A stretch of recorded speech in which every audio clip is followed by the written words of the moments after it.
And now it's my pleasure to introduce our next storyteller. Please welcome to the stage, Michael Sainte-Andress.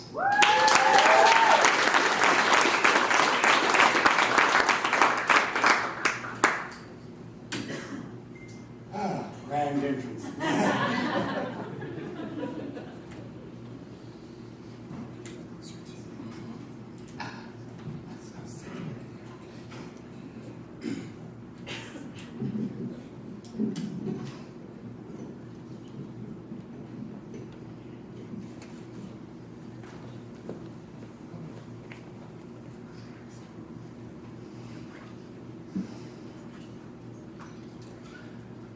I decided that I would go with the electrical extension cord instead of the rope soaked in vinegar. That was how I was going to get my beating from my tyrannical stepfather. The procedure was, if I was going to be punished, I would go into my bedroom, lay across the bed, stripped down to my underwear, face down on the bed, and he would come in with the chosen vehicle of torture and begin to discipline me. I always remembered the first lash, because then I could begin to feel the slow oozing of the blood from the breaking in my skin. And that was the very last time that my stepfather beat me. And I was determined that it would be the last time. Shortly thereafter, I came home from school one day, and my mother was very agitated, and she said, "Get ready for your beating. Your daddy's going to beat your ass again." And I retorted, "First of all, he's your husband. He's not my daddy.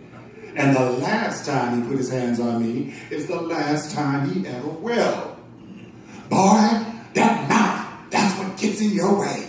I said, "Well, I guess I came by it naturally. Everybody says I'm just like you." "You better get out my face." So I did. Immediately I was consumed with what on earth I could do.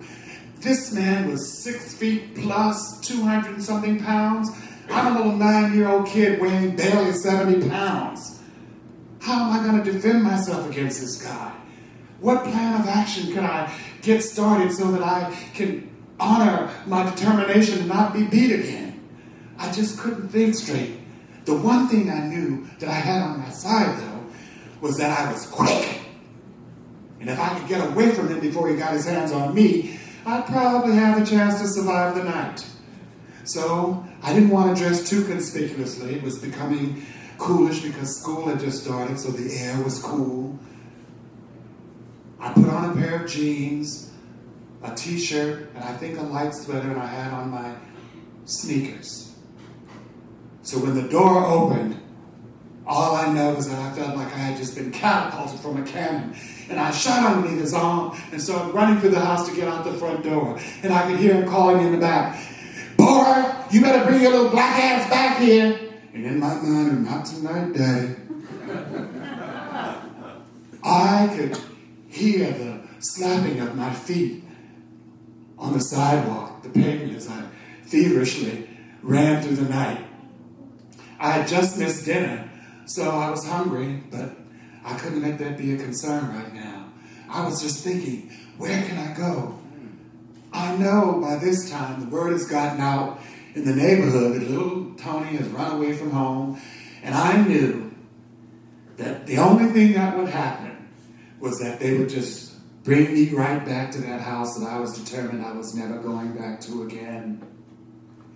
So I ran through the night, jumping over fences, hiding behind bushes. I even lay down in a few low ditches to give myself a little rest because I didn't want anybody to detect me or see me. I even climbed up into a tree in a treehouse that me and some of my friends had made, but I didn't feel too comfortable up there, so I came down. Well, several hours have passed. I'm tired, I'm hungry, I'm sleepy, I'm frightened.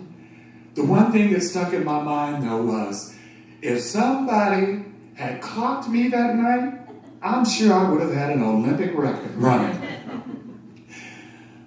I went into the store that was owned by one of the few Vietnamese families that we had in the community at that time. This was in 1950s, 60s, Houston, Texas, the segregated South. And Mr. Chuman knew me.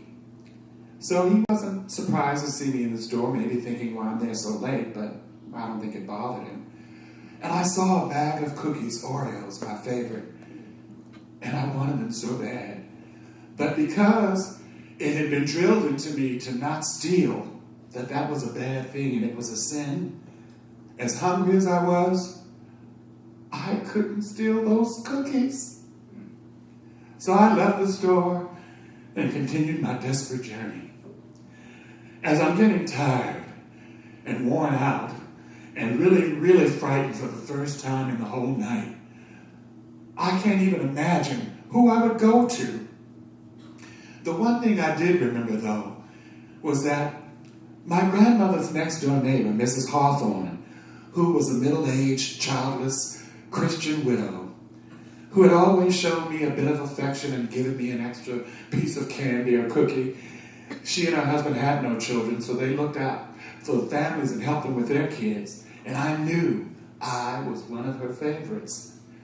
So when I walked into the block where my grandmother lived, and on both sides of the street, other members of my family, I was wondering what might happen depending on which door I went to. I couldn't make that decision. I just couldn't do it. I just was too afraid. But then one thing stood out. Mrs. Hawthorne's porch was the only one that had a light. The only one. And so, in my mind, I said, that's my guiding star. I walked to her fence. I opened the gate. I walked slowly up the stairs, still a little apprehensive, not sure what the reaction is going to be. And I very tentatively knocked on her door. When the door opened, Mrs. Hawthorne, who was a tall, pecan-colored lady with salt and pepper hair, horn-rimmed glasses, and wonderfully dimpled cheeks, smiled at me and said, "What took you so long?"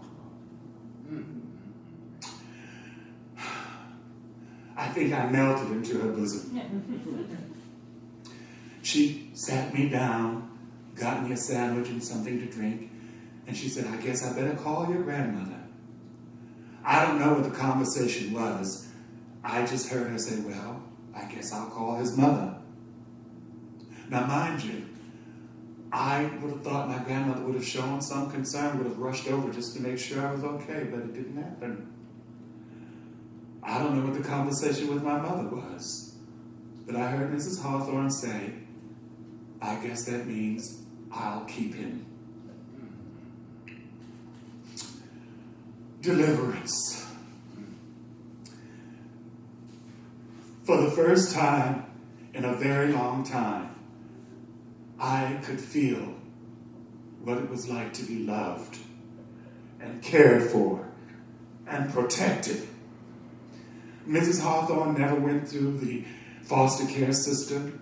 She never formally adopted me. My mother could have come and gotten me at any moment, but she never did. And Mrs. Hawthorne used to explain to me, maybe one day your mother can talk to you about this so that you will have a better understanding. She said, "But she is your mother, and I don't want you to be disrespectful to her." And I never was. I never hated my mother. If anything, I think I became an overachiever because I wanted so much to get her attention and for her to notice me and to see that I was a good kid. I was very angry with her, though, for a very long time. Unfortunately, at the end of her life, I was not even able to tell her that I loved her in a way that she would understand, because she had Alzheimer's and she died broken, bitter, and very sad. Part of my reason for this course was to find a way to get the skill and the techniques to hopefully be able to tell my mother's whole story one day. And I'm hoping that that will be the result of this effort. Thank you so much.